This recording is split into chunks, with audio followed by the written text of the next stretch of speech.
Super Bowl. The Packers' all-time leading scorer. A game winner for Mason Crosby. It's time for the Mason Crosby Show with Mitch Nellis on the Wisconsin Sports Radio Network, powered by the Potawatomi Sportsbook and on the free Odyssey app.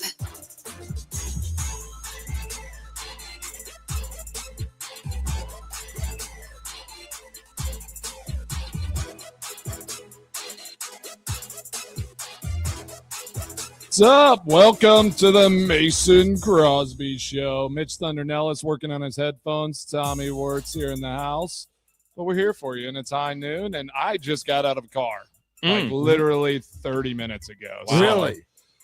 Yeah, I got a little energy juice, drinking some water. I'm ready to roll. Wait, but, is this the Monster Energy Mason Crosby show? Just like the Monster Energy Big 12 football? No, we're gonna get something else. Yeah, okay, we can't. Right, yeah, they threw all the money at Big 12, so we're working on a different deal over here. Do you guys? When's the last time you've had like a legit energy drink? Like the whole can? Yeah. Ooh. I mean, this is a Celsius. Is that? I think Celsius counts. Okay, because kind of count. I like if I'm thinking of like bubbler does not count. I have a hard Bubbler's time light getting caffeine. through a whole Celsius though. Yeah, I'm like about halfway through. I'm like, I feel pretty good. I don't know if I should have the rest. Like of this. I feel Red Bull, Monster, like the Rain, like those are all the ones I was thinking of. And first of all, I don't know if I've ever had a full Monster. Like that stuff scares me. I feel like you can only have two. They have on the can like you probably shouldn't have two. My brother and I were driving from Texas to Green Bay one time. Yeah, you are. And as he finishes the second one, he's kind of looking at his can and is like, oops. Like, maybe I shouldn't. And then I'm pretty sure he started hallucinating on the rest I love of that. the I remember having Red Bull, and then once you have a sugar-free Red Bull, you can never have Red Bull again. Sugar-free Red Bull, so disgusting. It's way better than the regular one. No. And just Oh, curious God. now. You hate Earth. You hate Earth. I would not have an energy drink. So as someone who for a year drove the Red Bull truck around. Oh, nice. Yeah. I know you guys are shocked about that. That was one of my random. What is that? What's jobs. that movie where the role models where they drive like the energy drink truck and they go into the school and ride the truck? Is that you, Mitch? Great movie. It could have been me. I did go into schools and give them to minors. All right, tell us. No, but it's like it was. I mean, this is 25 years ago. So Red Bull was like barely a thing, and we would just drive all around southern Wisconsin to any I feel like during the winter we went to a lot of skiing events and a lot of water sports in the summer. It was like we always tried to find one of those like off the beaten path sporting type events, and we would just hand it out. I mean, it was like literally that was my job, to hand out cases and cases of Red Bull. People loved us. Ooh. And the sugar-free was terrible. Does that make you extreme if you have to God, have an energy drink in order to do the sport? Like, I feel like great question. You should be extreme enough just to do the sport. Like, if you got to take the energy drink to be able to go out there and do it, I fgoing you're kind of a poser then. You are. You are also talking to someone, me being someone who will have a coffee every day. I mean, we're not going to not have coffee every day. Who doesn't have a coffee every day? Right. I'm just wondering if that's... Did you just single out yourself as like a human being who has coffee every day? Tommy, way to be a part of the collective. I'm just way to be a part of the team. Hey guys, look at me. I have a coffee every day. Man, I'm a human. I don't drink. Like what the crap, Tommy? Just if people are going to be like, garbage. Oh, you don't have energy drinks, but you have coffee every day. We all have coffee every day. That's basically like the U.S. men's national team performance on Monday. What you just said. Yeah. Right there. Hey guys, look at me. I have coffee every day. Everyone look at me and then just like nothing. I can kick with my foot too. Yes. Or not if you're a goalie. I kick with my elbows. Oh, gosh. I kick with my elbows. Yeah. Can we get a brief synopsis on Mason Crosby's reaction to maybe the most disappointing game of all time in soccer history? Part of me was U.S. is just going to U.S. Mason. Part of me was happy to be not like that. I wasn't on yesterday because I had a lot of feels. I kind of working through some of that. Yeah, they laid an egg. I like Belgium was that type of team that just didn't make mistakes. They were very, very structured, compact. Like they played how you expected Belgium to play. Yep. I did not think the U.S. men's national team were necessarily overmatched. They just made huge errors. Yeah, they just and sucked. they outplayed themselves and they got themselves in horrible situations, and it just showed up on the field, and Belgium just capitalized every time that U.S. made a mistake. So there's brutal. I didn't like some of the comment. Like, I love Balogun. First off, Flo Balogun is a G. Like, he went up to the coach after the game. Yes. Like, he is that guy. I love Tillman. I love a lot of these guys. I'm underwhelmed and disappointed at Pulisic, his play, some of his comments. Like, well, at least now I get to rest my ankle and my calves. Like, and I know people have gone at him. Carly Lloyd, some of the U.S. ones, they're like, you can rest whenever. Like, what are you talking about? Like, you don't want rest. You want to keep playing. Like, get this thing going. This is the World Cup. So I hope that we continue a U.S. sport culture in the midst of soccer becoming like relevant and like an exciting thing.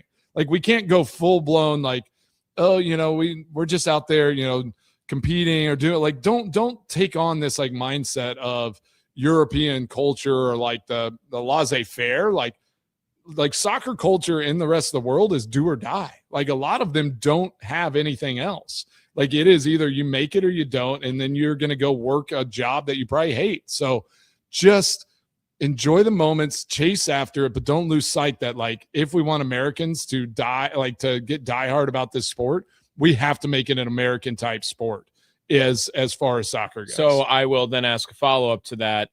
This World Cup for U.S. soccer equals good, bad, improved, indifferent, what insert word after that? It's hard. I mean, the last World Cup, they lost to Netherlands in the round of 16. Yep. I mean, it was the same type of thing. So exact same.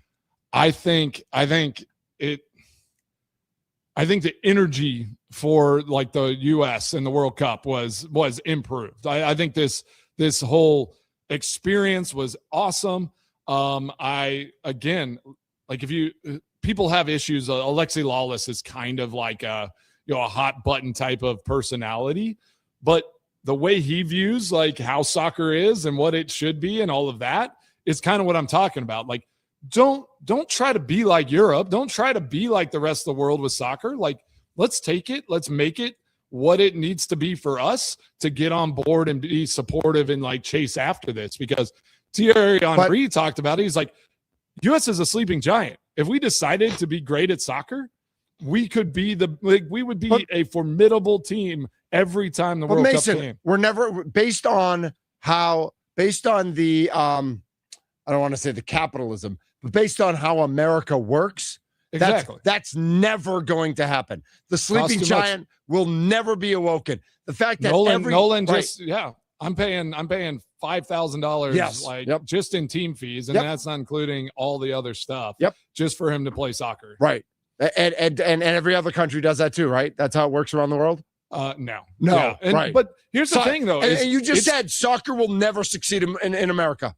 You literally just said, without saying it, why soccer will never succeed in America. Also, Mason, like I could see academies and and they are starting to come up. It's a slow process. And so we're probably 10, 20 years away from there being a process and a program where people actually get recruited, go to academies, and somebody is funding it. I don't think it's going to stick. I think it sounds good because we're in the World Cup right now and we see what the rest of the world does. But I don't think anything like that is going to stick, because there's always going to be the billionaires. And the reason they're billionaires is because they don't spend their money. And U.S. soccer's not going to spend their money. And billionaires are not going to spend their money, because that's how America works. But they're being dumb, too, because they're losing out on money. Because like a guy that goes through an academy at the MLS academy level, if they go and play in Europe, they don't capture that revenue, right? Which is mind-boggling, because you take a transfer fee of, let's say, $15, $20 million, that academy should have that money to now go and recruit and get other players that don't have to pay to play the game. That's how they do it in Europe. They bank on developing a player that they transfer to another club that ends up funding the academy for a year or two. So, and that's how this operation should work. Crosby, you say like 10, 20 years away. So my thought then, we've had discussions about and we had on what was the lawyer's name with the NIL in Wisconsin? Ito Walney. Walney. Yep. We had Ito Walney on, and we had discussed talking about the first ever NIL case happening in high school athletics in the state of Wisconsin. Then there was a whole fallout of that, and that we faced from it. On top of that, I think collectively as a show have kind of thrown out an ethical argument of, that just doesn't feel right. Where, you're giving some money to some high school kids to play a high school sport, right? If Nolan has a child, your grandson, little baby Mason Crosby the third or whatever his name is. Mitchell Aaron Crosby. Mitchell Thomas Crosby. There you go.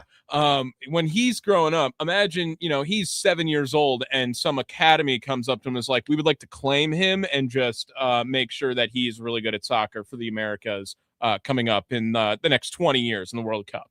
Like that sounds gross. That sounds gross in America. That's how it happens in other places. It is hard to imagine that, like the American way would just, like be up for that.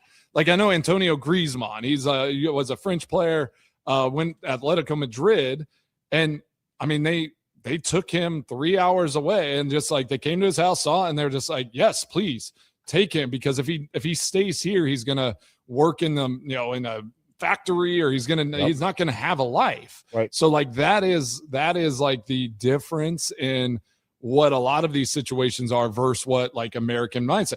And I do still think, like, fortunate or unfortunate, like American capitalism, greed, like some of these saying, like there still will be like parents and people like, hey, I'll grease the wheels if you take my, if like you take little Timmy, who is not that like as good as some of these other players, but what is it gonna take for y'all to keep him in the academy? Because that happens all the time, right? And I just like I don't know if that happens in Europe. It probably does. FIFA's super corrupt. All these other clubs have to be corrupt. So it is fascinating, and I don't know what the answer is, but I do think that American soccer is coming up. It is much slower. MLS is progressing, but it just has to figure out a way to get a collective way that they develop in that academy, so that these players are handpicked instead of just kind of, fed through a system that ends up, you're like, all right, well, I guess we'll choose these guys. I have nothing wrong. Tim Ream had some good moments, but like the comments are like, well, do we really not have a center back that can be better than that? Do we not have we don't have like Matt Freese, like played pretty well, had that moment. Do we not have a goalkeeper that plays in the Premier League or plays overseas? Like it just feels like there are a few pieces that are missing, and they're not able to get over that hump. And that is frustrating. We can be frustrated. Yeah, it was bad all the way around. I am 60 years old, and the U.S. has been 10 to 20 years away on the national soccer scene for 30 years. It ain't happening, Chris from Hayward. Hey. And he's not. Listen, I'm 50 years old. He's not and the wrong. same thing. Like I've been hearing this, and it's great that when the World Cup is in America, because we all see it. But we've got 8 games now, Mason, that are going to plummet in the ratings compared to what the U.S. games are. And so it's It's great that these games are here, but is it? Like, I don't know. I don't know what benefit it brings. And you're hearing, are the cities making any money? Are they losing money? Is it a mess? FIFA, I still say FIFA is way more corrupt than the NCAA, and the NCAA is the worst. And so it's when you put it all together, why would Americans even want to embrace soccer? Well, besides that, I grew up. USA consumes. I mean, that is something that happens. So if is a consumable product that like they can see that is like, all right, this is something that we can get behind, and that we feel like there's nuance and there's things that we can consume, the U.S. will back it. That is just inevitable. Like that's how this stuff works. Like you said though, that's maybe why Balogun got in. That FIFA was hoping USA would win that game. because USA Sure. being in this World Cup Yes. was good for everybody. Absolutely. Every game they continued on was good for this World Cup and good for the sport in general. So do you kind of see where I was coming from a couple of days ago when I was just trying to compare it to hockey in the when America is playing well and involved deep in these tournaments, like then it gains all this buzz, and how there would be a crash as soon as it happened? Like it was not. well, I'm not crashing. I'm going to watch every game. I'm still watching games. Right, but America I am a is diehard crashing. soccer fan, Yes. and so The like I'm diehards still will watch, curious, and I'm but- still interested in the drama and like what's going to happen. I want to see if Messi keeps just his historic streak going. Can this World Cup still create growth of soccer in America without America in it right now? Can it still improve the growth of soccer in America with the current, Argentina obviously has Messi, and Holland's been taking over the tournament. Like, but I still think like the growth of soccer gets stunted because of all these European superstars that are coming to the MLS. Like Messi coming to the MLS, like people coming and playing in America has already improved. So how do we get Balogun to so the US? We're watching these now. It's like, we need to get some USA like superstars to play in the MLS maybe, because now of all our good players are overseas, and all Messi, everyone thinks, oh man, he's old, all this stuff, but he is the best player in the World Cup right now. Like the guy is balling out at almost 40 years old, and he plays in the MLS now. So I think that if that continues to track and like those types of things continue to happen, yes, I agree. Like, it's been 10 to 20 years in the making that soccer is coming up, but I do think traction is happening. And I do think that USA soccer fans will continue to watch, because some of their favorite MLS players that they maybe watched, and like at their home stadium are still playing in this World Cup. But Mace, you just said it. So you're going to keep watching. You just said it. USA soccer fans will continue watching. USA sports fans will not. That's probably true. Well, it will be fascinating to see the numbers. Yep. Bob in Minneapolis is wondering if, the increased immigration from Latino countries over the past 10, 20 years will ever translate into better soccer in America. And I know immigration's a hot topic right now, and we're not getting into the politics of it, but there has been an increase in the Hispanic population in the United States of America. Like that's just where we are compared to 50 years ago. And I guess my question is, why hasn't that translated into better soccer? Or maybe it has. Some of the players. Well, I think USA soccer has surpassed Mexico soccer. Okay. Like we, but not just Mexico. All of Central America, all of South America. We have people in America from Venezuela, from Colombia, from Argentina, from Brazil. There are pockets of those populations all throughout the United States. Where is that young talent playing soccer? It's true. And those, I guess, like some of those top players, those kids are American at this point. But if their parents are from Venezuela, if their parents from like somewhere else, right. It happens. And we got one. Balogun, Tillman, like some of our top players did not grow up in America. Like they had connections, or Balogun was born in Brooklyn. He grew up in London. His family's from Nigeria. Like he could have picked any of those places. He, Tillman was on the German national development team. And then because his father was in the service, he was born in Germany, but he was American and he chose America. So this happens all the time. And I do think that is where US can get a little more creative, as well as they already did, is this new world of finding that talent and recruiting players and figuring out a way. Just like anything, I think in national team sports, you can go and recruit players and find a lineage, find that grandparent that's American and some awesome player over in Europe or whatever. And let's try to start, in a sense, let's start poaching players from other countries to try to be on this US, soccer team. That might be the best option to get this team to that next level, right? Is just do what America does. Go and be like, hey, we're going to make you a good offer here. Come and play for the U.S. national team. You'll be a superstar, and we're going to make you the greatest thing that's ever happened to U.S. soccer. 414-677-1250 is the Nicolay Law Talk and text line. Mason, does 5 hour energy count? Have you ever? for sure. Have you ever had I used to hit those. Oh gosh. more than one? No. Oh, All my right, just gosh. checking. Just checking. Was that like a Can't do before 10 the hours of energy. like Yeah, a well, before the game, like you pound one of those or something like that? I tried one time and I was just too Jittery the whole time? And then I had to use the restroom, and that's tough on the side. Don't you just go?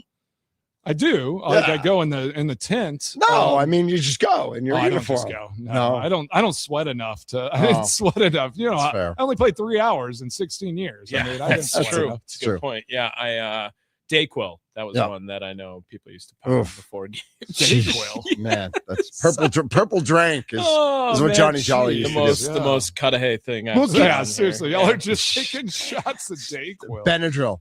We will keep this conversation going. We're also going to turn our attention to our Milwaukee Brewers, an amazing doubleheader yesterday. I didn't realize. I just saw this replay.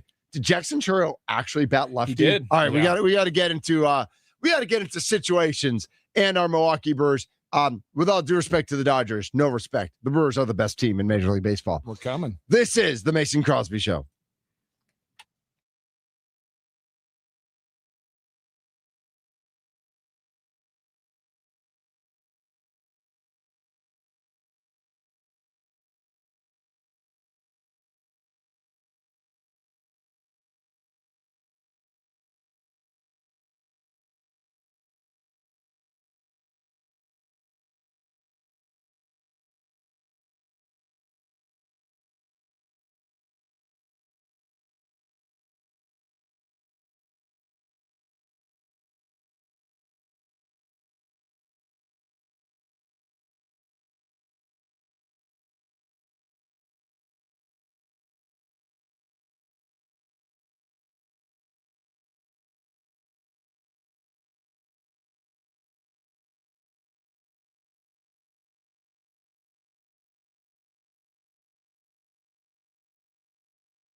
what it is, what it do. It's the Mason Crosby Show. Mitch Nellis, Tommy Wirtz, and Mason Crosby.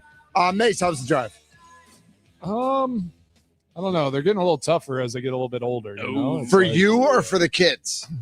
just like, well, and we keep doing dumb stuff like leaving at like 3 p.m. Right. Like, Yeah, that's stupid. What are Yeah, you I'm doing? just an idiot. I don't know. Yeah. I mean, So then you're it's like, after the show. It's after different. Like it's just it's what I have to do. But I mean, by about 9 o'clock, it's just like right. So you gosh, I stop can't- at 10. So you stop we at stopped, 10. yeah, but then it makes it like it's a lot of travel, right? Right. Like it just becomes 2 days of travel, and I don't like that either. Like I can knock off 10 hours if it's like if I leave at the right time and you stop and you get lunch, you stretch your legs. Like I think there's a process to it. But 8 AP, right? yeah, just make it a work day. I Yeah, just make it a day. have left at I think leaving at 6 a.m. is actually more I like getting out like Yeah. as the sun is kind of Yeah, coming out. yeah. So You start wait, your day on the road. stop, get Wakes some you- coffee. The sun wakes you up. Yeah, I'm all in on leaving as early as possible. If you don't want to leave before the sun's up, but you get out at 6 a.m., yeah, that's the way to do it, I think. For So, sure. so are we talking 10 to 12? Because for me to get to Tennessee is like between 10 and 11, and that's fine. Okay. But when I Yeah. go to Florida, it's like 15. You gotta stop. So that you have to stop unless you get there have been Unless you have times multiple drivers. right. And so Ellie and I sometimes like it'll be like midnight and we'll be hitting like Indianapolis Yeah. or even like past Indianapolis. We're like, we got 4 hours. We can make it home by 3 a.m. I know that's a Like tough let's one. and then we get to sleep in our own bed. We can sleep in the next day. Like there is something like, yeah, you're tired. You've been driving for 11 hours, 12 hours. But man, if you can make it It that is last something, 3, yeah. I would recommend I don't like arriving anytime after 1 a.m. Just 'cause, or- that's kind of where I would sit. I did on- it too many times in college. That's like right. where literally my buddy and I we'd leave at 5 at night Yeah. and make it at like 6 a.m. the next morning. And, No, Well, God, no. And I think I shared this with you guys not before. good. When the kids were real little, we would leave at 6 p.m. Oh, and we would both like pound. Yeah. Speaking of energy drinks, we would Get do them like to a sleep in the latte or car. a mocha, and the kids would be like 3 and 1. They would sleep in the car. We'd get there at 6 a.m. right as Grandma and Grandpa are waking up. that's So we'd nice. hand the kids to Grandma and Grandpa, and then we'd go sleep for The most of issue the day. though is you lose the day. You do, like- yeah. right. Yeah. Like I'd rather at You're least if you're like, but then again you're there, and so there are benefits to it. Yeah, when our kids were young, Molly doesn't mind getting up and driving in the morning, but she can't do it like later in the day. Yeah. So we'd leave. I'd get all the kids, get them in the car at like 4 a.m. In their And she'd PJs. go like 4 to 8, and then I'd crush the rest of the way out. Well, So, if you could move as fast as Luis Lara, you can leave later. That's a shot towards the gap in right center. Lara's on the move. Lara's going to be sent around third. There's going to be a play at home to throw from Wynn all the way through, and it's late. Lara's showing off the speed as Terang doubles home another run. And Bryce Terang crushes this ball in the right center gap. His 22nd double on the season, and then it's just glorious watching Luis Lara float around those bases. well, he's pretty fast, huh? Dude. Really? I mean, Pretty fast. I still don't quite understand the roster configuration from yesterday because Yeah, it doesn't make They're sense. just like loaded Agreed. up now. Like, Well- they And just- outfield, and they added 2 out. They got Blake Perkins got sent down and David Yeah. Hamilton on the IL, but then they replaced them with 2 outfielders. So they're outfield heavy and they're a little infield short well, right now. Greg Jones supposedly can play some infield, but I am Greg Jones. terrified for Greg Jones because Gosh. he has to get his first at bat. Like you can't let your batting average get below 95. Like that's just You like can't go below if it goes 95. even lower there, that I would feel terrible for him. Dude, it's 2 for 21. He's 2 for 21. He's not good. He has not gotten off He- to a good start. He was 0 for 2 last year, and he was 1 for 5 the year before. I So in his career, also- he's 3 for 28. I'm also really curious now. How does Luis Lara get playing time? Right. Just based on Mitchell's been on fire. Yep. Churio's not coming out of the lineup. Frelick's great. Bowers plays a lot of outfield, and that kind of puts Luis Lara at that 4 to 4.5 outfielder. It doesn't make any sense to me. What I think could true. happen, I have no insight, but just another one of my Tom Stradamus One of your feelings. But you can't take Garrett Mitchell out of this lineup. No, Not I think Andrew Vaughn might get a chance at third base this week. Ooh. I think he might. It makes I would love that. sense. Like, keep him in this lineup more, right? Like, Yes. like him and Bowers need to be in this lineup as much as possible. And it would then move Bowers to first. It moves Vaughn to third, just to do a trial run while David Hamilton's hurt. Yep. And the All-Star break's coming up. Gosh, you're so smart. I just a thought. I You're have a no idea if wise it's young going to man. happen. It could not happen. But I think that would be a smart try to just see if Andrew Vaughn can play a full game at third base. Are we buying more Cooper Pratt, selling it, or holding on him? We're buying Joey Ortiz. Oh, no, it's too late. The stock's through the roof right now. You can't buy him now. You have to sell the Joey Ortiz stock right now. I'm buying a little more Cooper Pratt. Are you? Yeah. I like what he did yesterday, and I feel like maybe He had a was double finally and a okay. triple yesterday. Yeah. And his slugging percentage is still horrible. Joey Ortiz gained 45 points of OPS yesterday, by the way. Well, Joey Ortiz raked yesterday. 5 hits yesterday across the 2 games, a homer as well during that, and playing. Murph knows what he's doing, dude. Right? He's just like, hey, maybe he Joey's the needs to- third baseman. Okay? Joey is a third baseman. Right. Like, because 2 years ago when he played third base, when Willie was still here, right? He was not a terrible offensive player. He wasn't great, but he was okay. And it also helped you out a 25 home run guy playing shortstop. So that covered it up. I get it. But he wasn't embarrassingly bad. Since he's played shortstop, he's been embarrassingly bad. Now he's back at third base, and all of a sudden he's hitting again. And a fly ball to deep left center. Back at the wall, and Ortiz has left the building. Look at Ortiz. That's an answer from Ortiz. That's his 5th hit of the day. Listen to the chance of Joey in St. Louis. I mean, Joey Ortiz chance taking over Busch Stadium. I don't want to hear from Cardinals fans how good Nothing they more are beautiful. ever Nothing more more again. beautiful, You are banned from saying you are good sports town. Yeah, you can't let someone else take over. And it's Joey freaking Ortiz. Like, it'd be one thing if Aaron Judge comes in there and people are like, oh, all rise, as he's like rounding the bases. But Joey Ortiz, he's had a hell of a week. I think he's hitting 280 over the last 30 games. He's got 370 since June 30th. Like, Joey Ortiz, when we heard the news Cooper Pratt was coming up, we said all Cooper Pratt has to do is play better than Luis Rengifo and Joey Ortiz. Yep. And he just, quite frankly, is not. Joey Ortiz looks amazing right He's now. been better than Rengifo. Yeah, because Rengifo's now pop quiz. Where's Luis Rengifo signed to? Oh, I didn't see this. I'm going to guess the Colorado Rockies. Ooh, no. That's true. That would have been that's a good guess. Padres. Same, Minor leagues. I got the same. Minors. I mean, listen, Cooper Pratt's OPS is still 900 points better than Rengifo's. Yeah. Like, he is better than Rengifo. Sure. Is he that? And it technically his OPS is still better than Joey's. I still don't understand some of these contracts, like for these young guys. I mean, like Luis Laura is like, I mean, he's locked up till 7 years, 31 million yeah, with like, escalators, of course. Sure. Well, but I guess first of all, the Brewers get all this credit for this. The Braves did this a decade ago.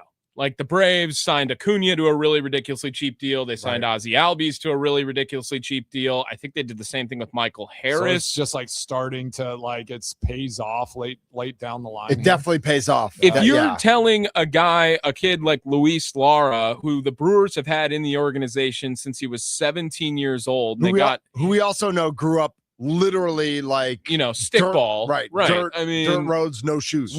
You tell him you're getting $31 million. Right, sure. Like, that is, you can move your whole family over now. You can retire at the end of the 7 years if everything went it's terribly. Still so much money. It's awesome, but it's just kind of like these types of. That's why the Brewers are so good, and that's you'll why still the hit. Braves now are like so good. Like when you do things like that, and you smart and you organization, develop players, and you get them in there early, and you know what you're doing. You're able to get these types of players on these long-term deals, and then you get to see them develop. And then by the time now, by 35, he's going to be 30 years old, or 28, 30. And it's like, now you get to decide, like, do we want to pay him or do we let him go? And we have another guy in the pipeline. So it's wise. Right. I mean, you'll be 28 years old hitting free agency. I also had brought this up.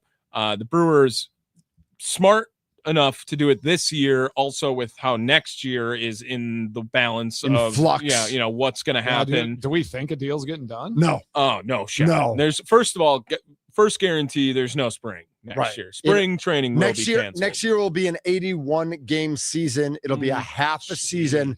They'll start it in June. I'll take the over on 81 games. Really? I'll say it's 100 games. I think 100 is a better number to look at. But there will not be a spring training. They'll miss like April and May.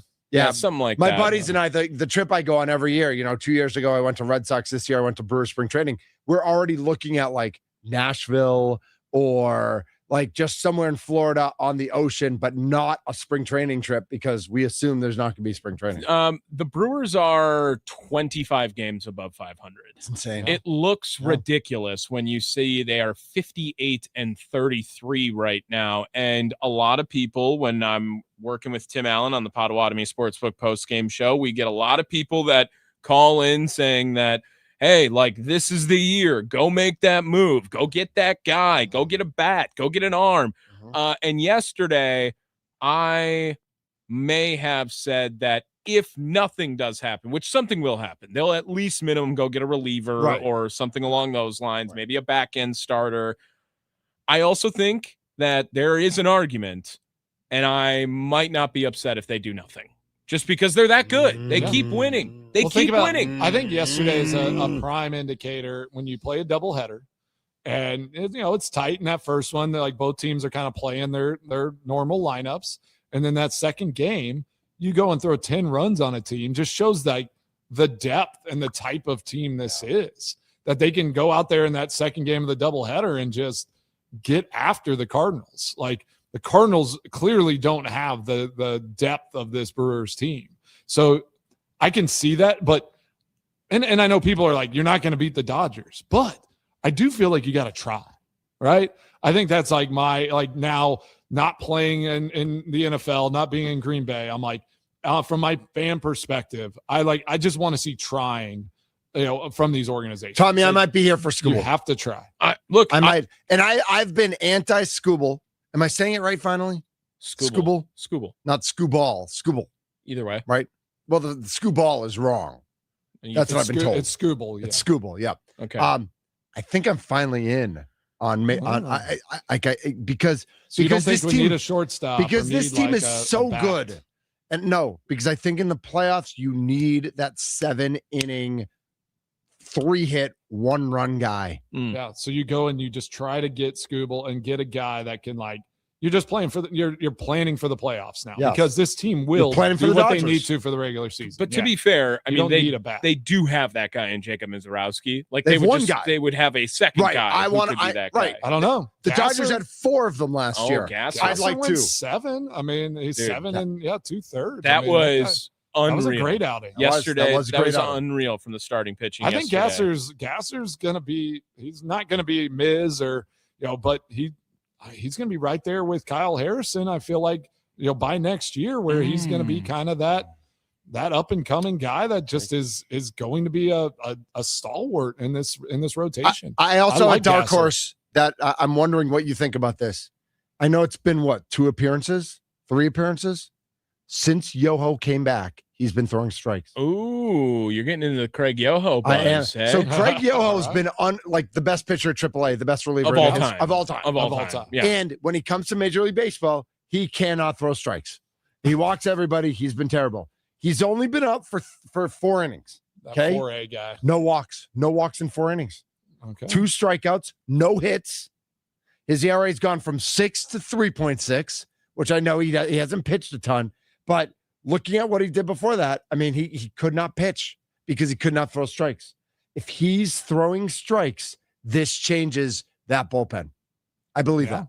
Yeah, it does. It absolutely helps. I still think that they're going to. Oh, they'll get somebody. The bullpen arm feels inevitable. Like they will get in some guy who is something like a Shelby Miller or whatever at minimum. This year, I'm not saying that Chapman's coming to Milwaukee, but I wouldn't be shocked if there is. A reliever market and the Brewers are in it. I'm not ready to see Joel Kuhnel come back to this team. Like that might be the fakest injury you need more, I've ever seen. You feel like They need more of a mid reliever type guy. Not I think they're actually going to need someone to go. Uribe, like you feel good with the back end. I think they are going for a 7th or an 8th inning guy at some point, because I think I like McGill. I'm back in on trusting Trevor McGill at the back end of this. He's unbelievable. He's just ridiculous, and he's got the exact right amount of psycho in him that I want for my closer. Dude's got swag. Like him. Yeah, I like love watching him. because that's a guy that no one would fight. No one would fight Trevor McGill in Major League Baseball. He's 6'8" and he's a psychopath. Like that. I think he's 6'7". Oh, okay. All right. Nice. Great. But regardless, I think that if they bring in someone who could be an 8th inning guy, or Abner Uribe, I like as an 8th inning guy too, but just another one at the back end to push Aaron Ashby a little bit out of that role and to have Ashby. I did not like that they brought him in with the lead yesterday. Yeah. Because he's so much better when they're down a run or tied. Yes. So an Ashby moving into like a 6th inning type role, Ashby, a Patrick, a Hall when he comes back, all being those like mid-relief guys in the later stages of the season, I think fits the mold a lot better.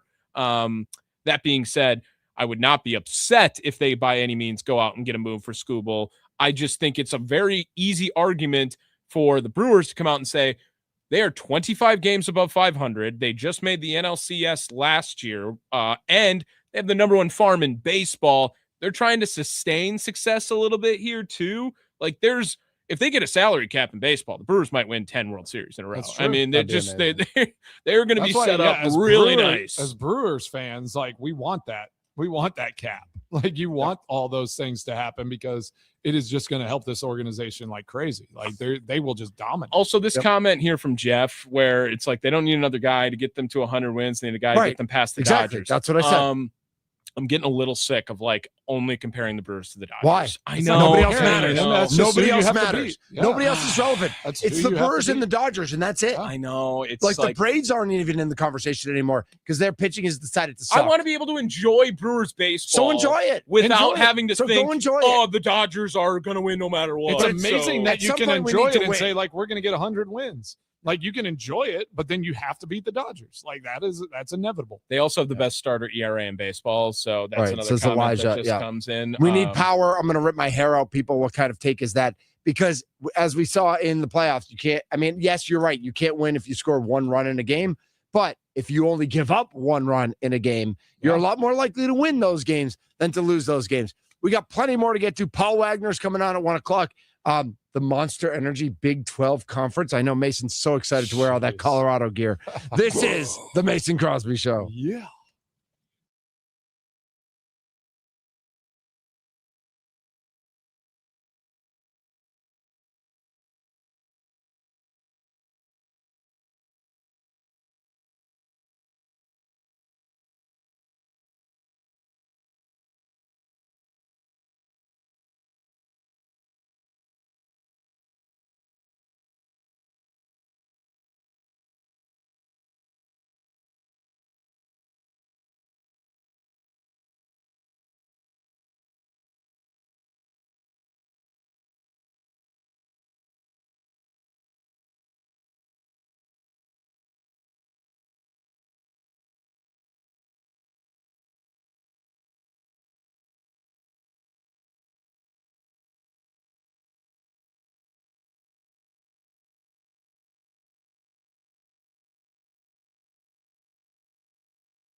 All right, Mason, what the hell is your football conference doing? I don't understand it at all. This is the Mason Crosby Show. Mitch Nels, Tommy Wirtz, Mason Crosby.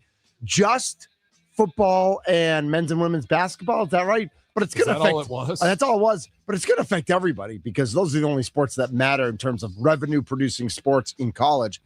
The Monster Energy Big 12 Football Conference. Yeah. Do you get free as a member of the Colorado Athletic Hall of Fame? They're not. By the way, Mazel Tov, congratulations. Mm-hmm. Do you get free Monster Energy for life now that this deal's in place? They haven't offered that yet. I'll reach out though. Yeah. It's just like the Badgers. They just did a Culver's jersey sponsor. Patch. I mean, Awesome. how do we feel about that? Football, like men's basketball, men's hockey. Is that right? Yeah. Exactly. Okay. I'm cool Do we with it. like the jersey patches? I actually like how contrasting they are too. Just the blue putting on the red? blue on the red, as stupid as it looks, People it's awesome. hate it. Yeah, people hate it, and I get why they hate it. But I agree. I kind of like it. I And it's kinda red, like- white, and blue, Mason. And it just means we're all Americans. Right, Yeah. exactly. How do you think Monster is going to display though? Like with the Big 12, like is there going Just to be a whole huge- new logo? It's a and huge patch. like on the Yeah, back of the seriously. helmet? It'll probably be on the Oh, back of the gosh, it's gonna helmet, be just all everywhere. big M's Yeah. right there I on feel it. like you got to have like sleeve, chest, like helmet, everything. They're gonna have it Everyone should be everywhere. able On to the wear pants. neon green accessories as long as it has a Monster logo on it for the Big 12. Yeah, every single team has to What- have some it's sort crazy. of What- Monster Energy. What color. business best would represent the Big 10 if they Ooh. were a company like getting a sponsor for the It's like conference? a great Midwest company. like that, Menards Big 10. yeah, but Menards is Coles. Coles. Coles is who I said that I was surprised they didn't do the Badger thing. Yeah. Yeah. Like I would have had Coles They got beat ahead out of by Culver's. They got Yeah. beat out. Quick Trip, I guess. But Yeah, then it'd be but the not- Q is the but- big. But and it wouldn't Ks. that's not. I mean, Big Ten's too national for Quick Trip. Yeah. It's got to be big. It's got to be big. I mean, Harley. remember, you got Harley.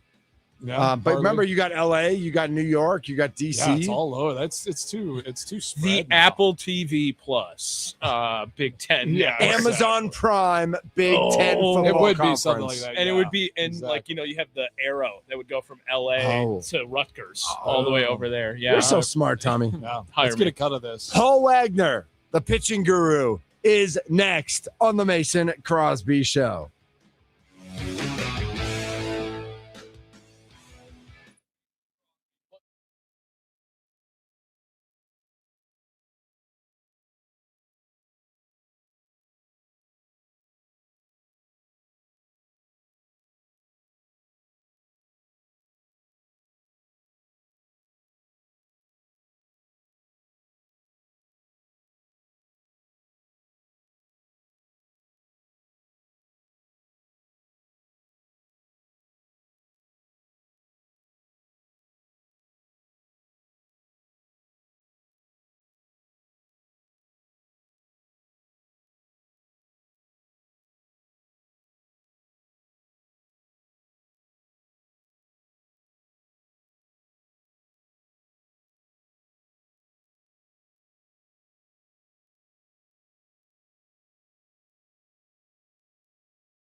Hey, everybody. Weather on the Fans brought to you by Milwaukee Area Napa Auto Care Association.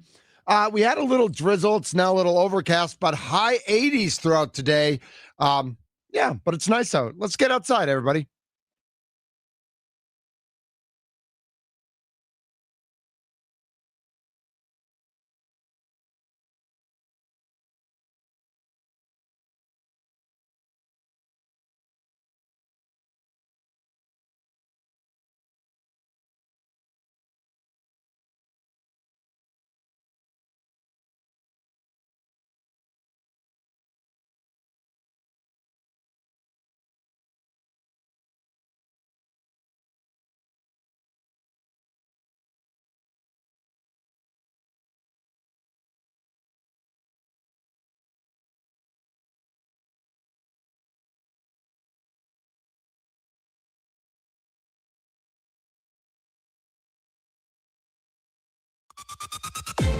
A Super Bowl champion. The Green Bay Packers have won the Super Bowl.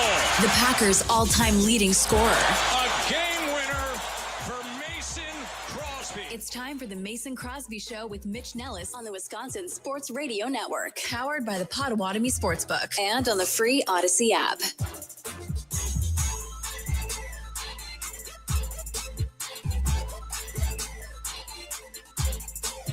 Welcome into hour number 2 of the Mason Crosby Show. Mitch Nellis, Tommy Wirtz, Mason Crosby. You know us. Mason, you guys were you ever in Mountain Time Zone, or was this straight Central the whole time? I was in Mountain Time for a moment, like flying a couple weeks ago. But not on the trip to Texas. I've just like been Central Time, yeah. Because there is the westernmost tip of Texas, I believe, is Mountain Time. But you guys were in El Paso. Yeah. Any spots any new spots we need to check out in Georgetown? Any new Let's cool, see. We cool. went to, since we don't do Dos Salsas anymore, we did Casa Garcia's, which was really tasty. How are the Garcias doing? The Garcias were great. Great. Had some really nice enchiladas. Ooh. Which love a good enchilada. What do you do in your enchilada? Well, this time, so I'd actually had enchiladas previously in the week, so I went with just like a plain cheese enchilada. Oh, which I didn't realize how no meat in it. I had a taco. It's like a combo plate, so like a little beef taco with the cheese enchilada. Like, don't sleep on just straight cheese enchiladas. I'm telling you. That cheese is creamy. Oh man, it was so good. Tommy is a doubting Thomas right now. I know he scoffed, but you would have liked it, Tommy. I mean, first of all, it's cheese. Yeah, I like cheese. Right. I mean, come on. But also enchilada, maybe just a slept on food in the Mexican food groups. Like I've like tacos, burritos, nachos. It's a top. Like fajitas. Well, it's because all those other things you can. Well, fajitas not as much, but you can eat with your hands. You can grab them. Yeah. Enchiladas with the sauce and stuff like that. You really can't eat an enchilada with your hands, right? It's true. I mean, you can. You can do whatever Challenge accepted. You can do whatever you want. Yeah, exactly. You could do that. Nice. Yeah, for sure. I have some updated. We're efforting Paul here, but sure. Yep. Still wanted to just throw out some ideas for naming rights of a conference. I saw one good one on the text line. What else you got? This I didn't even look actually over there. Text line's good. State Farm, Bloomington, Illinois. Feel like I could hear the State Farm Big Ten Conference. Sure, yeah. But AmFam. But do you want to do AmFam? AmFam, Madison, Wisconsin. So I mean they I was gonna say they could combine, but they mines are just in Wisconsin. Obviously the Big Ten is all over the place. Boeing Big Ten, and now they have to fly everywhere too. Kind of makes sense. Little Seattle University of Washington connection there. Yeah, Starbucks. I could see Starbucks. Like some sort of airline, like an airline company because of all the travel that the Big Delta Big Ten. Walgreens is based in Deerfield, Illinois. Imagine the Wisconsin W changing to a Walgreens W, or you spell Walgreens. On the talking text line, they said John Deere. Which that one plays. I like John Deere. Is Office Max still around? These are based on Office. Not 2000. They are, but not like they used to be. I was about to say, I don't know the last time I've seen an Office Depot. I think Amazon Prime. I think Amazon Prime is where we're going. I like Amazon Prime. Amazon Prime, Big Ten. Mason, according to our friends at the Potawatomi Sportsbook Okay. Casino Yes. and hotel. Yes, I Hotel know and where they casino. are. PHC. Potawatomi Hotel and Casino. Yeah. Jacob Mizorowski is a minus 670 favorite to win the Cy Young after Why did Christopher we Sanchez. Yeah, We I are know. the biggest bag fumblers of all time, guys. No, we're not. He's not going to win it. I'll Oh. bet against him right now. Oh, my God. Okay, stop. You're I'm out betting- of control. Dude, I'm not. I don't think he's going to win it. Mitch, you're just salty because we could have had him at 26-1. Yeah. I'm not We salty. could have had him at 26-1. I'm not salty. I mean, I am a little salty about that if he ends up winning. That was But- stupid. But we also had him guaranteed as rookie of the year last year, and then they shut him down for Could have him. retired. Right. We could have retired last year too as rookie of the year, and then he didn't win it. Could have retired. Christopher Sanchez now plus 600. Chris Sale, Yamamoto, and Zach Wheeler are all plus All right, 2,000. so tell Jake me Burns- how Miz does not win this. Because they start pitching him once a week Okay. instead so of you once say every they 5 just- days. Now the Woody thing throws a wrench in this a little bit. does. I also think my dark horse is Zach Wheeler right now. So Zach Wheeler's I guess you could call him the number 2 in Philly, but he's really their ace. He got snubbed for the All-Star game. He's super pissed. He had like 14 strikeouts and 1 run last night. Okay. And he's a veteran who's going to pitch every 5 days. Yeah. And I just think weird things happen. Like I think there'll be like a 3-week stretch in August where Miz gets 1 start. And it's like they're just getting him ready for the playoffs. I just think wouldn't weird like that, things though. happen. I wouldn't like that. Like I feel like he is a rhythm guy. Like I think he needs to pitch. Like I you don't gotta disagree, keep him- but you gotta keep him going. yeah, I don't know. If it happened, it would be late where they would Yeah. just kind of bump him one time late Yep. in the season. Join us now on the guest hotline powered by Gruber Law is our very good friend Paul Wagner. Wags, what is up, brother? Boys, sorry about that. I had that thing on mute. I didn't hear that damn thing run. Yeah, technology's hard for old people. It's tough. It definitely is. At least I know how to unmute. I don't need my daughters to do that for me. Nicely Just done. calling people. Yeah.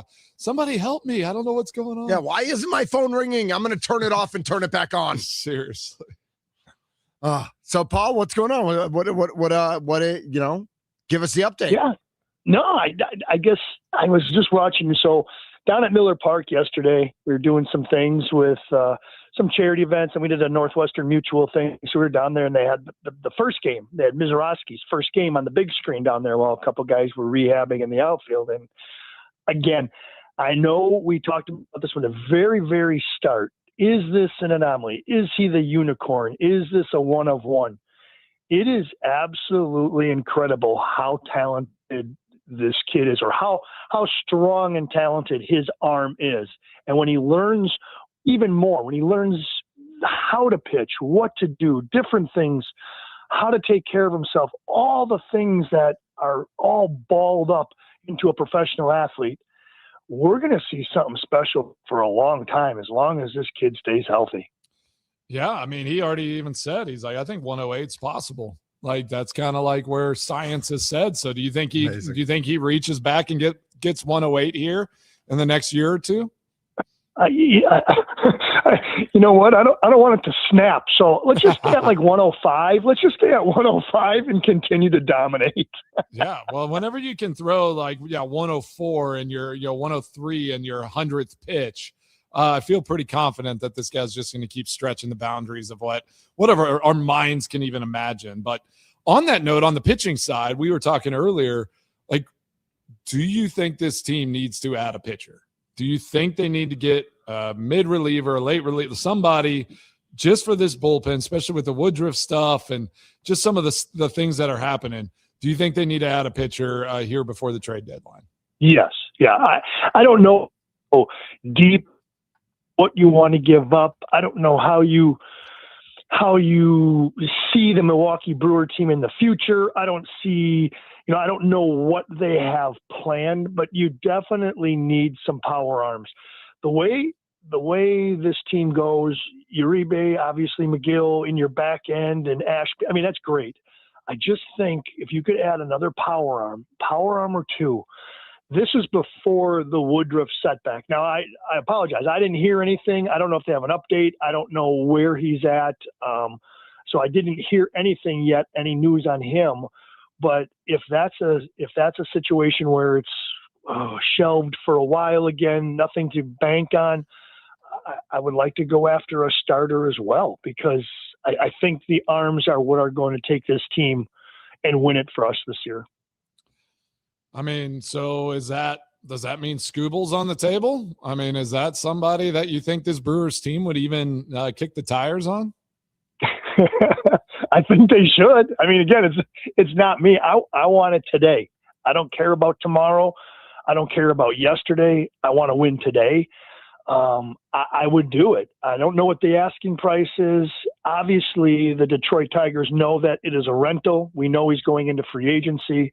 We know we're going into the 27 season. That's probably going to have some sort of a stoppage.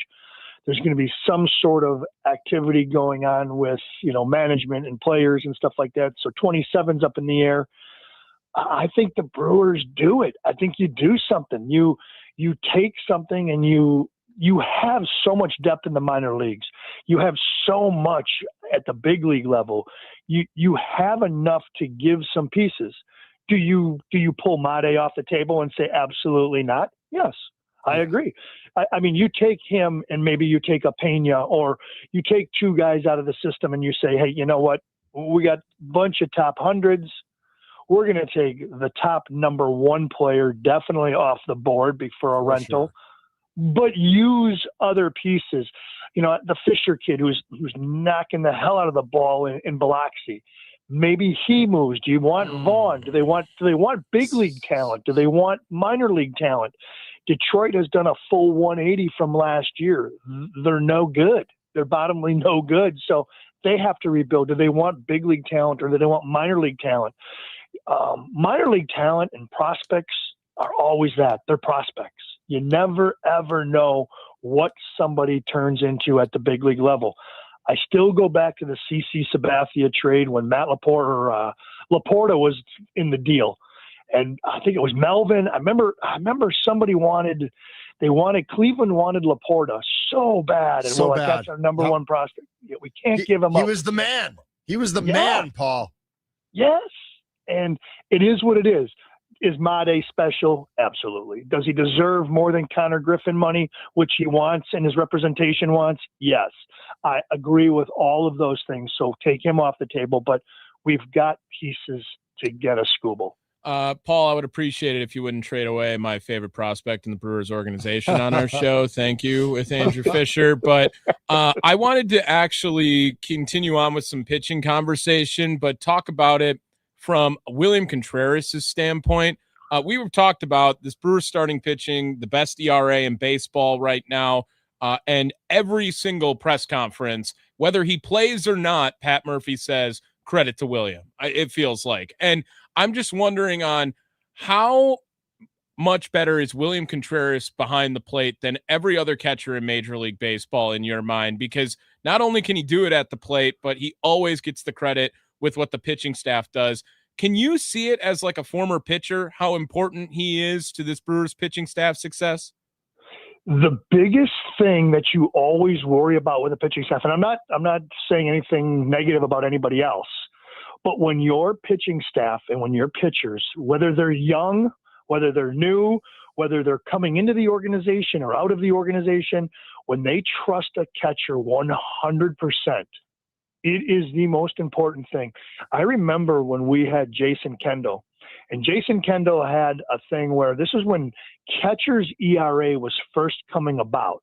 And a lot of people, we were talking, I think we were still together, and we were talking about it. And we had somebody on from ESPN, and they said that catcher's ERA is kind of a baloney stat. And I said that is totally false, because catchers do play for offense, and they do get paid for hitting home runs and do get paid for offensive production. But defensively, and what they mean, we've seen it with a Yadier Molina, a Maldonado. We've seen it with guys that control pitching staffs. And when you have a young Mizorowski, Miz doesn't look for what sign is going down. He doesn't.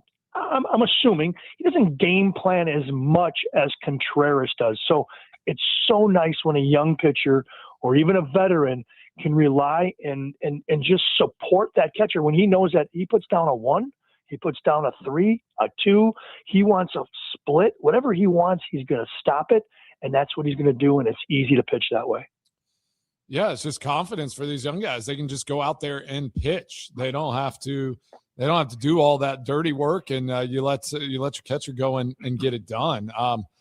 Man, I love that. Like, I would want to dive into some of these prospects. Now they're not prospects. They've come up, like some of these young guys that are getting opportunities. Cooper Pratt, Luis Lara.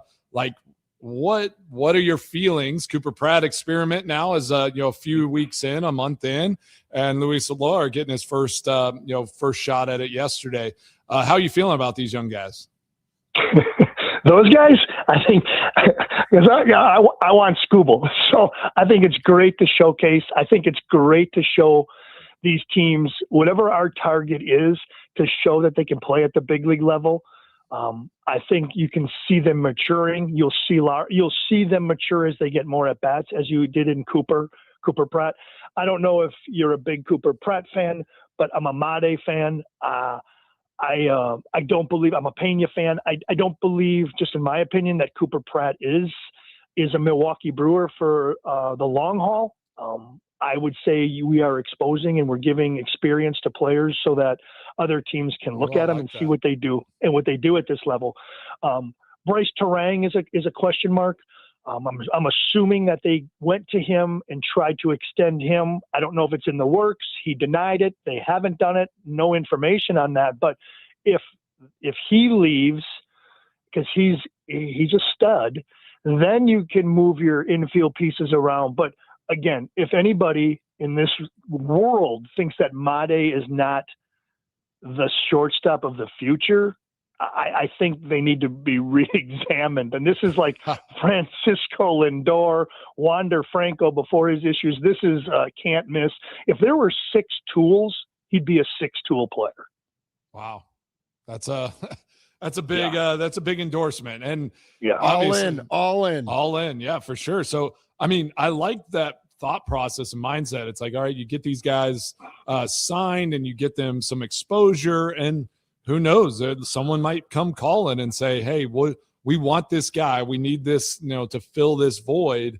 We'll give you this player. And if it works out, like, you wouldn't be opposed to the Brewers moving on from some of those guys. Yeah. And not saying that I don't like them. I mean, I like them. Sure, I mean, they're Brewers, Yeah. But I think there's a lot some of gamesmanship there. Yeah. And I think they have a lot of thought put in before you extend certain individuals. And I'm not saying good, bad, or indifferent, but now if you do go to a different team, now they can evaluate straight talent. Where is it going to hit them in the books? We know that. I'm just going to use Cooper Pratt for an example. And I mean, I pick on him, but I'm not saying anything negative about him as a person, a player, or anything. But now let's just use him as one of the pieces in the Scooble trade to Detroit. Detroit knows exactly what they owe him moving forward up to free agency. They know they can control salary there. Now they just have to evaluate talent and what their heads believe he can do, what can he accomplish, and what can he and where can he exceed. And that's what you do. And I'm just using him as an example, but that's what, when you do a big trade like that, that is where everybody has to do it. So the economics and the money is huge. We have 2 guys that are locked up that, who knows where they fit in the Brewer long-term plan, but they may fit economically in somebody else's plan. And that's just another piece to make a trade or make a move go smoother. Paul Wagner joining us here on the Mason Crosby Show. Paul, I want to ask about Christian Yelich. When last year we saw Christian Yelich really return back to maybe not his MVP form because he was basically playing like Joe DiMaggio back then. But right. He looked like he found a role in this Brewers team and was a part of it. And you know how much a leadership role is expected with Christian Yelich as well, just being the guy who's getting paid in there. It kind of stinks again, Paul. And I'm wondering how that weighs in on Yelich, knowing what he knows for his expectations to be a leader on this Brewers team. And also, does that have an effect on the rest of the clubhouse? You would think maybe not because of how successful the team has been, but Christian Yelich needs to play better for this Milwaukee Brewers team, flat out. And he will. He will. When you see him yesterday in the first game, when he's getting beat on the outside and he's a soft air. So what you do is when you're pitching to, obviously you pitch with your strength and you try to go against the hitter's weakness. You don't go strictly against the hitter's weakness and give up your strength. So there's a blend there. So every pitching staff goes against Christian Yelich's weaknesses, but applies their strengths. So when he starts going and he's out on his front foot and he's hitting soft line drives opposite field to left field and he's going about 250 feet, he's on it. He's getting beat. But he's such a professional. He's so good. He will figure it out. I don't think there's a man in that clubhouse, a coach or a player, that is really concerned about, like you said, Sting, as bad as he's doing right now, besides himself. The only person who is upset is himself, and he can't be anymore because he will find it. He's that good of a player. He's that much of a leader. He's that important to the clubhouse. He's that important to Pat Murphy. He gets the message across on the player side. There's always those individuals that are player relaying messages before the manager closed doors, like in the beginning of the New York series last year when we had the closed door, and I think Pat Murphy probably threw everything out the door. I think there's those guys that are important. His teammates respect him. He will be fine. He will be fine. He knows where he's missing the ball. He knows where he's not loading. He knows where he's not keeping. He knows his hips coming across. I mean, he's healthy. If he's healthy, he will figure it out, and he will be a very, very important piece to the Milwaukee Brewers' success in the postseason this year. Paul Wagner joining the Mason Crosby Show. I was looking down at the schedule here for the next 10 games or so, maybe a few more. Like, is it wild to think that they should maybe win all of these games? Like, they could go on this heater. I mean, I was looking at the teams that they're going to run down here, and I think they're only playing one series against a team with a winning record. So what do you, and like, if you were Murph, if you're looking at that, like, is that an opportunity maybe rest some guys, get some guys, kind of a blow around the All-Star game, all these, all of that? Like, what would you be doing looking at the schedule as it unfolds here over the next couple of weeks? Well, yeah, you definitely have to do it, but I don't think you look at your opponent. I really don't. I don't think Pat Murphy and the Milwaukee Brewers are looking at who they're playing. They are looking at strictly time. They're looking at time because at any given time, a professional team can beat you. I remember a couple of years ago when we were rolling, the Pittsburgh Pirates came in and beat us. I remember when the Oakland A's came in and swept us. So I don't think at the professional level you necessarily look at who you're playing. Different but you're right. Baseball than football, right? Like with like 160 games, like it's just like, all right. Yeah, exactly. 162 games. It ain't like we play every Sunday. So you look at that with 4 days off, with Mizorowski still, I believe, still scheduled to pitch Sunday before the All-Star break. Now you would have 4 days of All-Star break if he just goes and he just shakes hands, signs autographs, and laughs and takes pictures and doesn't pitch. And then maybe you set up your rotation for 5 days after that. Maybe that gives him 9 days between his next one. I don't know how the schedule works for breaks in August, but that's what they look at. That's what Chris Hook, Pat Murphy, the Milwaukee Brewer heads, they look and they see where, not necessarily teams are playing, but where they can get the rest needed to make sure that everybody's healthy, strong, and 100% rolling into the playoffs. Paul, one more question for you here in regards to that Mizorowski at the end. Yeah, that's what I was going to ask. The All-Star game, I am full on okay with either scenario that would have happened. I do understand it's more important for him to win games for the Milwaukee Brewers. But if you're a Jacob Mizorowski and you have an opportunity this year to start the All-Star game with how successful he's been in 2026, are you a little bummed, or do you understand the scenario? Because obviously we expect him to be phenomenal for a long time, but you kind of never know when these opportunities are going to happen again. True that. That's a good point. But now I'm looking back at how last year I'm not saying it's anything away from this year compared to last year. He made it last year. He was there. He knows what it's like. And I'm sure the Brewers sat down with him and it was a decision made for him not to throw between all of them. It wasn't said, Jacob, you're not throwing in the All-Star game, so screw you. Yeah, take it easy, enjoy it, but you're not pitching. They all talked about it, and I think with last year's experience, maybe it has it. He understands the same things, and I hate beating the dead horse. Maybe they do make this trade. They do add something. They make a push because of the 27 season being in question or parts of it. So they're saying to him, hey, here's the deal. You played in the All-Star game last year. This year's great. Please go there. Have a good time, but don't throw. We're going to put together a schedule for you. Here's how many innings you're going to have. Here's how many games started you're going to have rolling into the playoffs, because we need to win the World Series in 2026. And the future is still to be determined.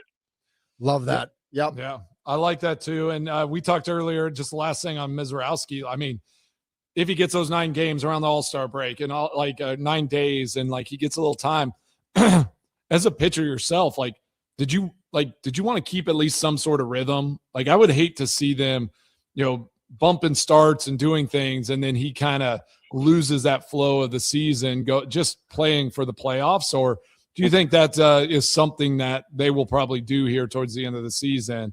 Kind of moving his starts a little bit. Well, the first part, unfortunately, I never really got into a rhythm, so I didn't really know. If you're never in a rhythm, you can't lose that rhythm. I like it. I was just hoping that after the All-Star break, I came back and I sneak in the clubhouse and make sure my jersey's still hanging in my locker. I'm like, okay, good.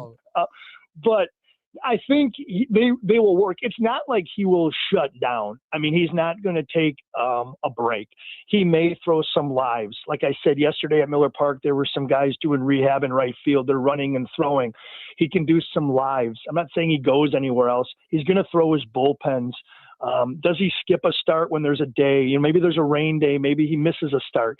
So sometimes on rainouts, what they usually do is, let's just say we get rained out Monday night, and you're starting pitching, you usually go Tuesday.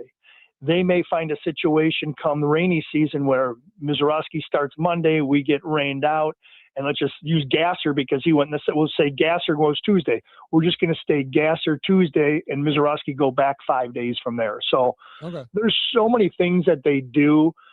I don't think he'll lose. They won't let him. They put it this way. They won't let him lose his rhythm, his feel. There's no way they will let that happen. So how they do it and how they manage it will be interesting, but they won't let that happen. Paul, how much soccer did you watch? How much what? How much soccer? How much World Cup USA soccer did you watch? I watched when we were down in Dallas. I watched a little bit. I watched England. I watched Kane beat the Congo, and then I did not see much after that because we were traveling. So I do know we lost, but I say I watched the England game when they beat Congo when they're down 1-0. So give me that. Okay, I guess. All right, ball. Yeah, Congrats. That's it. That's all you had to do. That makes you more than the majority of Americans. Paul, thank you so much for joining us. We will talk next week.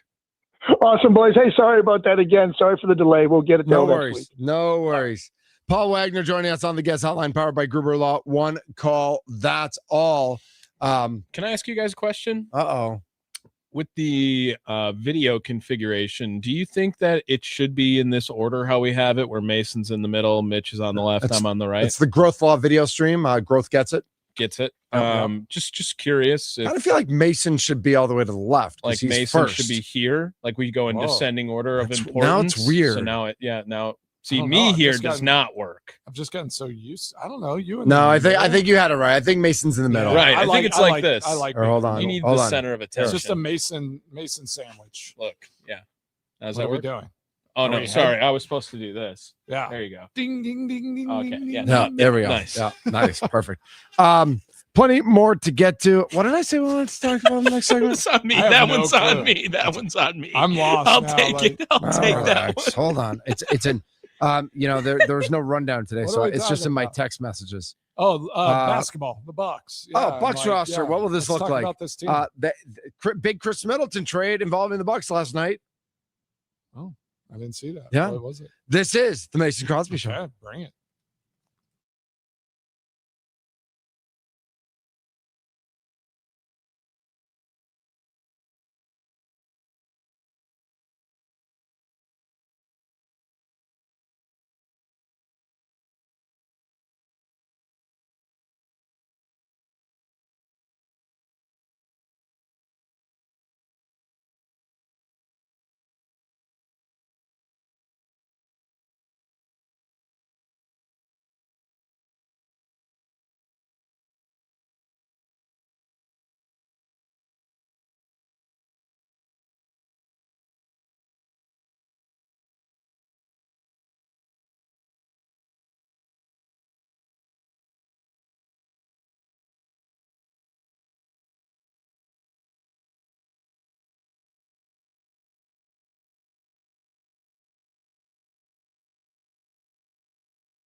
That's your Odyssey Sports Half Minute.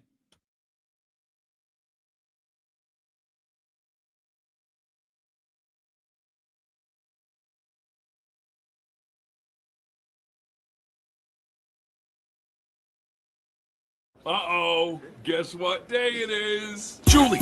Huh? Julie. Huh? Guess what day it is? Julie. Huh? Julie. Huh? Guess what day it is? Hump day! Guess what day it is? Guess what day it is? Anybody? Mike. Guess what day it is? Guess what day it is? Hump day! Anybody? That laugh kind of sounds like Crosby's laugh. Just a little bit. Thought it Go was ahead. me at first. Yeah, we thought that was you. Yeah, I did think you laughed. it's amazing. Mason Crosby Show, Mitch Nellis, Tommy Wirtz, and the leg, Mason Crosby here with you. What's up, Mace? What's up? So- Haven't been called the leg in a while. I know. I figured, Oh. third leg. This is the Mason Crosby Show. Chris Middleton back to the Washington Wizards in a 6-team sign and trade deal that involved the Milwaukee Bucks. Chris Middleton did not pass Milwaukee. He did not collect $200 on his way from Dallas to Washington.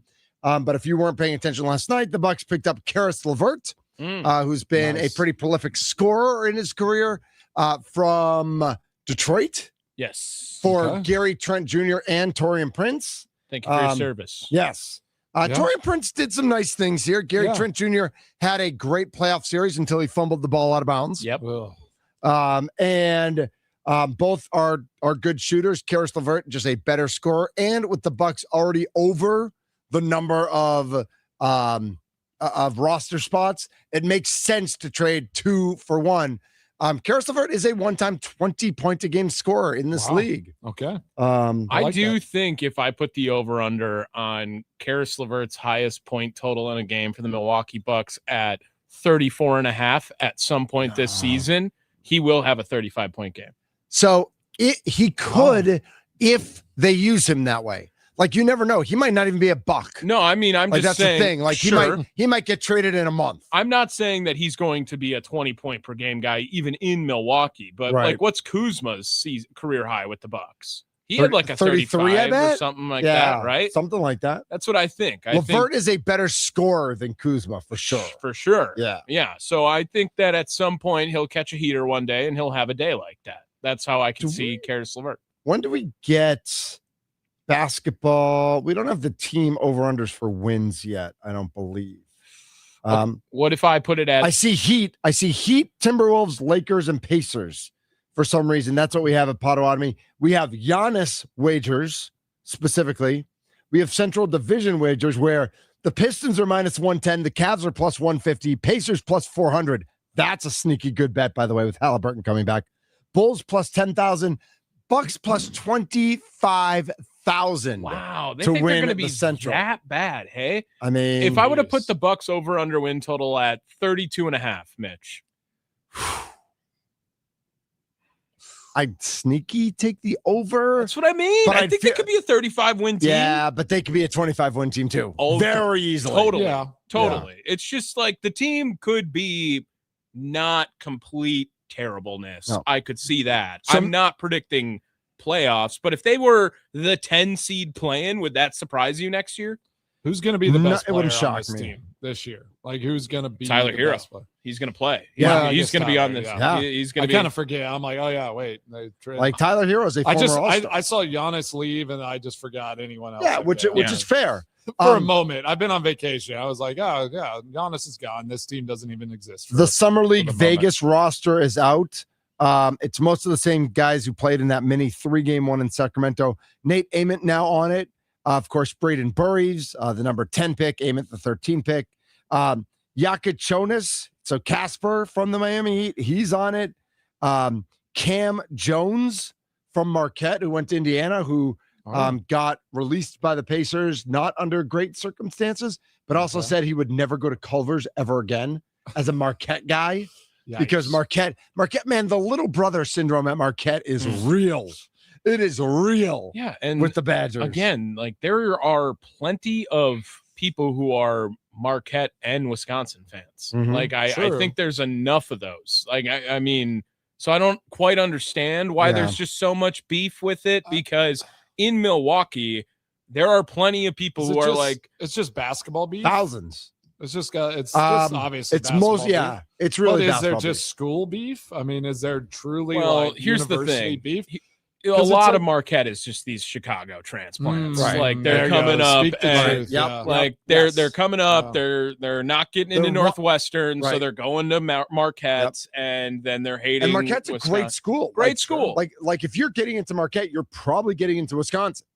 Like those Molly are went to a semester of law school at Marquette. right. Yeah. So you wear your blue and gold proud. Yeah, she's Uh, ready. Yeah, she's Pete ready to go back. Nance, who I think got released by the team, is Yep. on the summer league team, so they're still going to play him, or he's going to be there. Cormac Ryan's there, but summer league might be the most boring thing in the history of the world unless you're there, because then you're in Vegas, Yeah, that'd Right? be nice. like that. Mm. Mace, Isn't it in like Salt Lake right now? there is one in Salt Lake. Like there was Salt that Lake, mini too. one I in mean, Sacramento. High Noon and Salt Yeah. Lake's a great time. I know, but don't you want to go to Vegas? Like if you have your choice between like as a I don't fan know, or the summer league and Vegas. Oh, right, but you don't know. You can at go least to you're like inside watching, but you can't just do go to anything your else. right, but you just go to that Bucks game and then you play poker the whole rest of the time.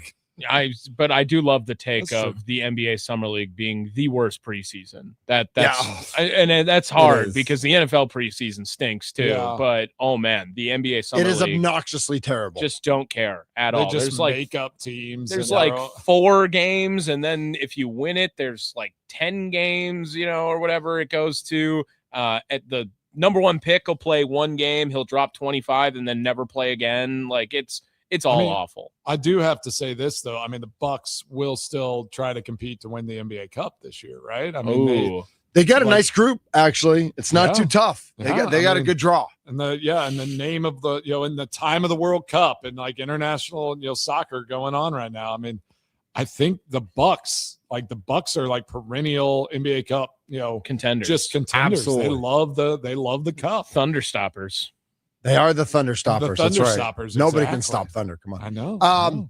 Mason, so we've got Tyler Hero, and then they pick up Karis LeVert. They've got obviously Ryan Rollins and KPJ. Yeah. Miles Turner's still there. Kyle Kuzma's still there. Like you look at this roster and you're like, maybe they're okay. Not It's good. bad. Not man. 500, but No. maybe not that. Like Tommy said, if you put that over under 32 and a half, it's like they could win 35 games. I'm telling you, I would not be surprised if they were in a play-in game for the playoffs. Like I'm just like I could see this team finding a way. Like all the noise, all the stuff is kind of gone. Just go out and just give yourself a chance. I think if they were the 8 seed, I'd be shocked.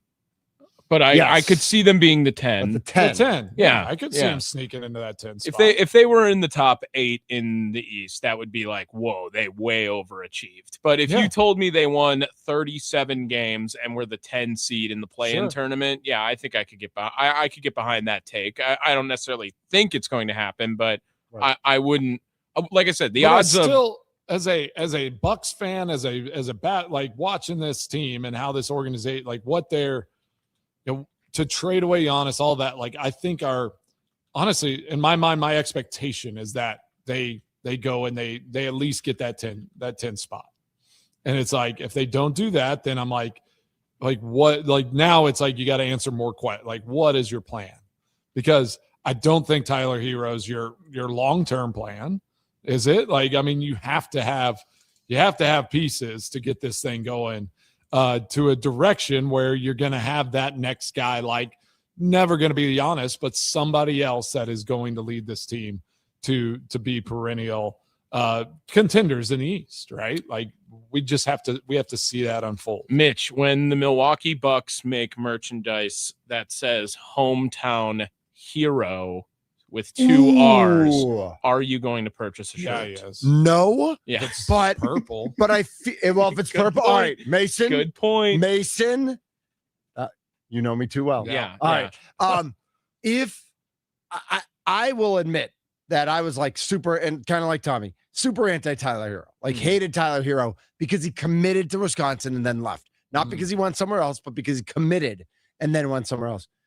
seeing him today, the Bucks tweeted out a picture of him like in the gym working, and I'm like, maybe I don't hate him as much as I used to. Like, and again, I'm cheering for the name on the front of the jersey. I say it almost every day. I'm cheering for the name on the front of the jersey. I hated Grayson Allen at Duke. Like, he was such a piece of garbage in that championship game. But I liked him on the Bucks. Yeah. I just did. So I like this day. I like Darren in the Facebook chat. Okay. Things with the Bucks is if this bunch of young guys trying to prove themselves could be fun to watch the development. And if they get to 30 wins, I don't like the 30 win, but I do think that's something like we can just enjoy watching this team. It might be enjoyable without any pressure. Yeah, without any pressure this year. Like, just they're go out and flying ball. around. Yeah, like just finding good coach, finding some rhythm. Coach we don't hate. Good coach Who isn't a piece of crap. Like, if I the think we can over on the enjoy basketball this team. court, We can not in enjoy real it. life. If the over-under was 30.5, I would bet the over. It might be 30.5. I think When I'd it bet comes the out. over. I think they can win 31 games. 262 says all the Bucks trades from now on are going to be salary dumps. Yes and no. I mean, the salaries still have to match up. So, and I think Prince, Trent, and Levert are all done. They're all on expiring deals. So it's not really a salary dump. This is more a roster spot dump. Mason's extra points. Must feel good to be home, Mace. Are next.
What's on Mason Crosby's mind today? Now I'm thinking. It's time for Extra Points, powered by the Potawatomi Sportsbook on the Mason Crosby Show with Mitch Nellis. Tell me what's on your mind. On the Wisconsin Sports Radio Network.